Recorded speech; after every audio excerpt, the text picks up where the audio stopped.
Good morning. Good morning. So here we begin week one of our 5-week series on the Mindful Communication Challenge.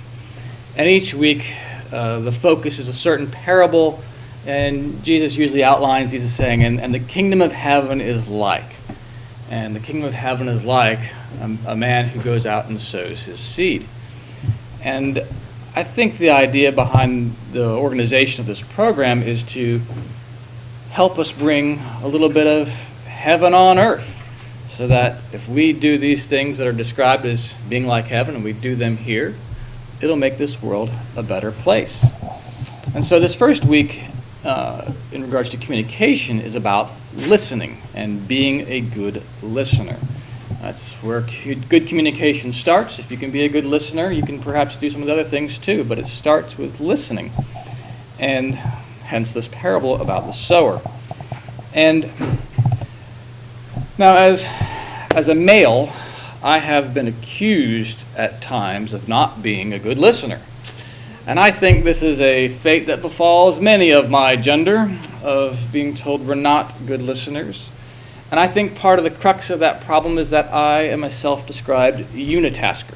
I'm not a multitasker, I'm a unitasker. I do one thing at a time. And if I'm watching TV, that is what I am doing, and I'm not hearing or listening to anything else that is happening. If I'm working on the car, doing something else, that is what I'm doing. I am not listening.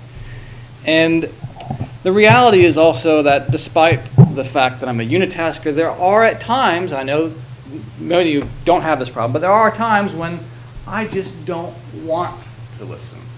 And I think that's reflected in this little cartoon that this happens. Whenever you talk, I think about my fishing lures until the noise stops. I would imagine we've all had somebody in our life like that where we have just said, I don't want to hear what you have to say. There have been a few people over the years where I think, yep, I don't unfriend them on Facebook, but I don't follow their posts anymore. It's like, we can be friends, but I'm not going to listen. I'm just going to turn it away. And Facebook's the master of this, because Facebook, they let you control what you hear, and so it creates this cycle of self-reinforcement. So if all you want to hear is the latest information on the next Star Wars movies, you can actually refine your Facebook feed, so that's the post that you get, and you get it all the time, and that's okay if that's all you get. But it's not really good for personal growth when all you do is you funnel one side of any story. So it's not real good at that. And the Lord says, if you're going to grow, let me tell you a story about the parable of the sower. And so he gives us this story about growth, where you've got packed ground, rocky ground, thorny ground, and of course the good ground that actually grows 100, 60, or 30 times what was originally done. It's kind of the opposite of what Facebook does. Can you put a little seed in there and have something grow? We learn from the stories of the Word that the good ground is hearing, but hearing has components to it, and what it represents on a deeper level is obedience. It's about doing it. He who has ears, let him hear. All right, hear, that means go out and do it. It's not good enough just for it to come in, but you've got to understand it and go out and do it. Our friend Julian Duckworth told us a story years ago about a minister who came to his congregation, brand new congregation, first week preaching there, and he gets up there and he gives this great sermon. And everybody comes after church, oh, minister, very good, well done, that was a great sermon, thank you very much. And the next week, he gets up, he preaches again, but he preaches the exact same sermon. And people are kind of looking at each other going, well, it was a good sermon, no doubt about that, it was a good sermon. That's kind of odd. It must be a busy week getting settled in, it's all right, whatever. Third week comes around, the minister preaches the same sermon. And then people start looking around and they start saying, well, what's the deal? Why? So after the service, a couple of people get together and they come up and they confront the new minister and they say, well, minister, we really like this sermon. Don't get me wrong. It's a good sermon, but this is three weeks in a row. When are you going to stop preaching this sermon and give us something else? And the minister says, well, I'm going to stop preaching it when you start doing it. When you actually start doing it, that's when I'll stop. And I think it's a great message because it's so easy for that to happen, to come in here and okay, yep, that sounds good, I agree with that. And then you leave out and you go out and you're doing the exact same thing you were doing last week, month, years, and so on. So listening has this obedience component to it, that we actually have to hear it and then go out and do it. But it also has a part of humility. You have to have the ground, that ground that's good ground, it's torn up, it's opened up. And humility is being willing to be opened up and hear new things. The writings talk at great length about how humility is an essential quality of heaven. And it gives us these various stories that, in general terms, talk about new spirits, and that when they're greeted by angels, are they humble enough to listen to what the angels say and not think that they know all the answers already? Because you wake up in the next life and there's going to be an angel that's going to greet you and say, well, hey, welcome, and this is what's happening. Are you going to listen to that angel who's going to guide you to a good end? Or are you going to go say, no, thanks, I got it, I've got this, I know what I'm doing, and take yourself off to a place that wasn't as good as that angel was going to take you? So you got to have humility. And the Lord gives us a story in John about humility and then people not hearing. This is from John chapter 10. It's just a few verses. It's your second reading of the day. It says, "Then came the festival of dedication at Jerusalem. It was winter, and Jesus was in the temple courts walking in Solomon's colonnade. The Jews who were there gathered around him, saying, 'How long will you keep us in suspense? If you are the Messiah, tell us plainly.' Jesus answered, 'I did tell you, but you do not believe. The works I do in my Father's name testify about me, but you do not believe because you are not my sheep. My sheep listen to my voice. I know them, and they follow me.'" So he's done all these, he's done healings, he's done miracles, he's fed thousands off a few fish and a little bit of bread. He's done all these things, and they're saying, "If you're the Messiah, just tell us." And he's like, "I've told you. I've shown you. You haven't heard it. You don't listen." They don't have the humility because they think they know the answer is no. They just want to catch them. They don't have humility, an essential part of listening. We have thorny ground in our next little reading, where we get choked by cares of the world. It says, "As Jesus and his disciples were on their way, he came to a village where a woman named Martha opened her home to him. She had a sister called Mary who was at the Lord's feet, listening to what the Lord had said. But Martha was distracted by all the preparations that had to be made. She came to him and asked, 'Lord, don't you care that my sister has left me to do all the work by myself? Tell her to help me.' 'Martha, Martha,' the Lord answered, 'you are worried and upset about many things, but few things are needed, or indeed only one. Mary has chosen what is better, and will not be taken away from her.'" That real simple. I mean, this is, to me, is a story that we can relate to. You have Mary and Martha, and Mary is just sitting there hanging out with the Jesus. She's just being there. And Martha's going around like a crazy lunatic trying to clean the house. I'm going to get this stuff right. I'm going to get this meal ready. I'm going to do all these things. It's all going to look perfect. I'm going to go. And now, Lord, won't you tell her to give me a hand? Oh, don't we do that? We have a guest coming over, and it's clean, prep. Come on! And the Lord's like, look, no, I'm the guest, and actually this is what you're here for. You hang out with me. This is important. Just don't get choked up by the cares of the world. Don't get distracted. Just be with me. Just be with me. Just listen. And the last little one we have here is from Exodus, where Moses is starting to fight with Pharaoh.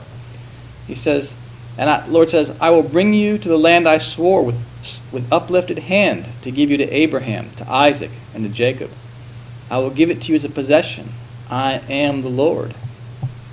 Moses reported this to the Israelites, but they did not listen to him because of their discouragement and harsh labor. So was that rocky ground? Was that the packed ground?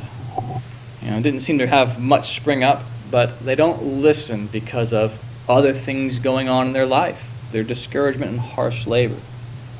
Sometimes our life circumstances create us to be not very good listeners because we've been beaten down in some area, and so we don't do a good job of listening. But the Lord tells us in that parable that there is this huge bounty that can be had by being a good listener. 30, 60, or 100 times. And I don't know about you, but I've heard this story many times throughout my life. This is not the first time I've heard this story. I'm assuming many of you have heard this story as well.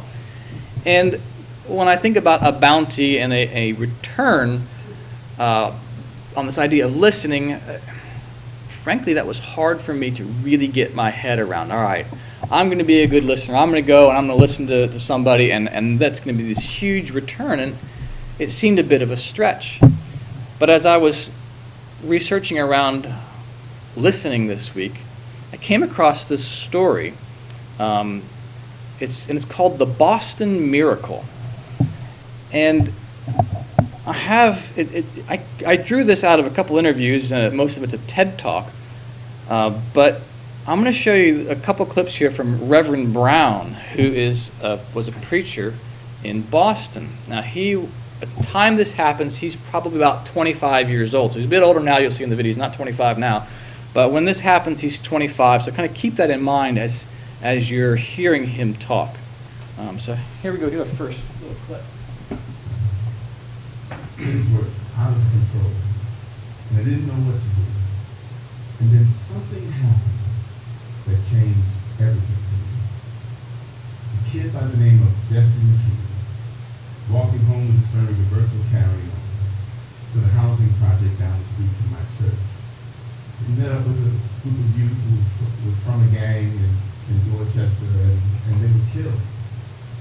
But as Jesse was running from the scene mortally wounded, he was running in the direction of my church and died some 100, 150 yards away. If he would have gotten to the church, it would have made a difference because the lights were out. Nobody was home. And I took that as a sign. When they caught some of the youth that had done this deed, to my surprise, they were around my age. But the gulf that was between us was vast. So I we were in two completely different worlds. And so as I contemplated all of this and looked at what was happening, I suddenly realized that there was a paradox that was emerging inside of me. And the paradox was this. In all of those sermons that I preached decrying the violence, I was also talking about building community. And I suddenly realized that there was a certain segment of the population that I was not including in my definition of community.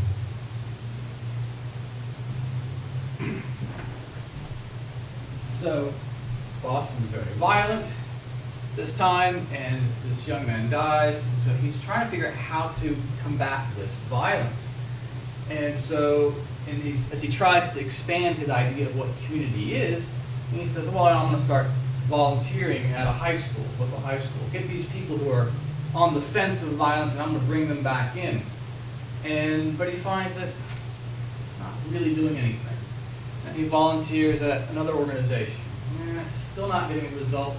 And he's realizing that, all the stuff he's doing is affecting people who are active during the day hours. But this crime is happening at 9, 10 o'clock, 5 in the morning. So he starts to get this idea that actually I need to change who I'm targeting, because the community that I'm trying to address, I still haven't got it right yet. So this next guard starts to realize I need to go after people at later hours during the day. A tragedy happened in Boston that brought a number of clergy together, and there was a small cadre of us who came to the realization that we had to come out of the four walls of our sanctuary and meet the youth where they were, and not try to figure out how to bring them in. So we decided to walk together. We would get together in one of the most dangerous neighborhoods in the city on Friday night and on Saturday night at 10 p.m. We would walk till 2 or 3 in the morning. I imagine we were quite phenomenal when we first started walking. I mean, we weren't drug dealers, we weren't drug customers, we weren't the police. Some of us would have collars on. Probably a really odd thing. But they started speaking to us after a while. And what we found out is that while we were walking, they were watching us.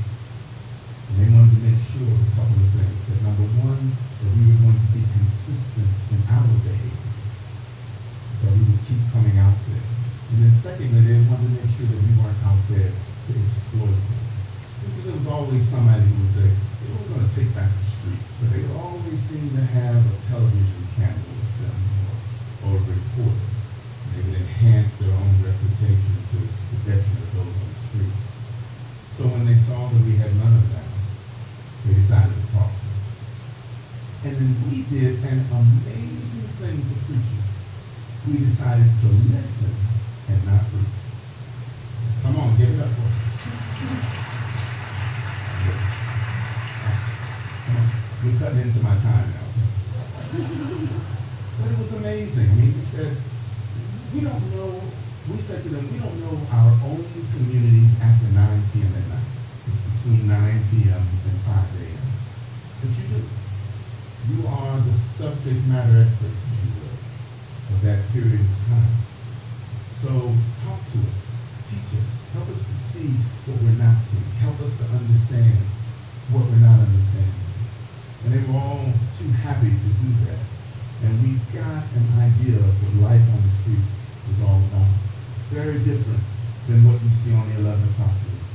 Very different than what is portrayed in popular media and even social media.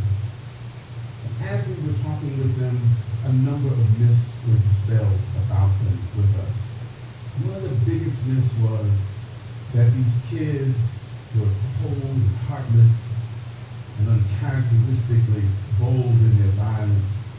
What we found out was the exact opposite. Most of the young people who are out there on the streets are just trying to make it on the streets. And we also found out that some of the most intelligent and creative and magnificent, wise people that we've ever met were on the street, engaged in a struggle. And I know some of them call it survival, but I call them overcomers. Because when you're in the conditions that they're in, to be able to live every day is an accomplishment of overcoming. And as a result of that, we said to them, how do you see this church? How do you see this institution helping this situation? And we've developed a plan in conversation with these youth. We stopped looking at them as a problem to be solved. We started looking at them as partners, as assets, as co-laborers in the struggle to reduce violence in the community. Imagine developing a plan. You have one minister at one table and a heroin dealer at the other table, coming up with a way in which the church can help the entire community. The Boston Miracle was about bringing people together.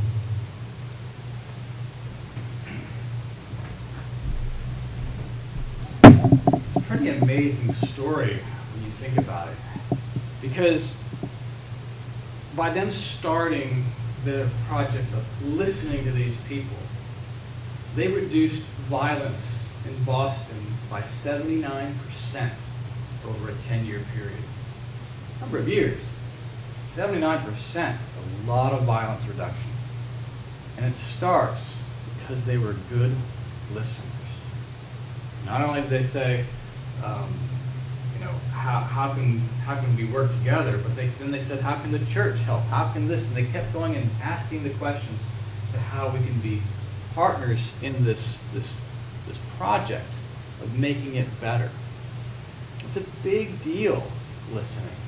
It's apparently more important than I had ever imagined, and it can create a huge bounty. This program has now been replicated in many cities around the world.